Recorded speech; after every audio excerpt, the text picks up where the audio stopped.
திருத்தூதரே மறை சாட்சியான வேதமே புகழ் பாடினோம் உம் புனிதம் எங்கும் ஓங்கவே. திருத்தூதரே மறை சாட்சியான வேதமே புகழ் பாடினோம் உம் புனிதம் எங்கும் ஓங்கவே. வாழ்க வாழ்க வாழ்கவே திருத்தூதர்களே, விண்ணுலகில் எங்களுக்காய் அறிந்து பேசுமே.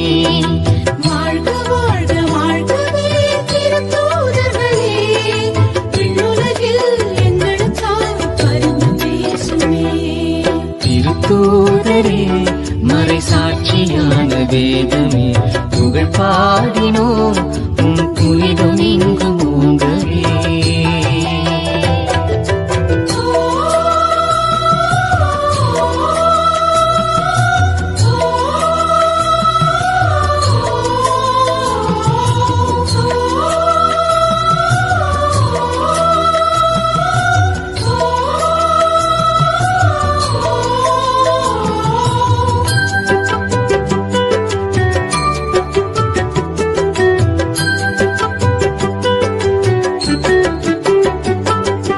இயேசு கிறிஸ்துவின் பேரன்பின் பார்வை அழைத்திட தயக்கமின்றியே அவர் பாதை சென்ற சீடரே, தாய் திருச்சபையின் முதல் தலைவராக வீற்றிடும் பாக்கியம் கொண்ட மறை போற்றுகின்ற தூதரே, இயேசுவின் பெயரினால் புதுமை செய்த புனிதரே, இன்னல்கள் துளைக்கும் மனம் உடைபடாத பாறையே, இயேசுவின் அன்பினில் இணைந்திருந்த மகிமையே, கிறிஸ்தவம் காக்கும் பெரும் தூணான தூதரே, தலைகீழாய் சிலுவையில் அறையப்பட்டீரே, உம் தலைவர் போல மாட்சியாய் உயிரும் தந்தீரே.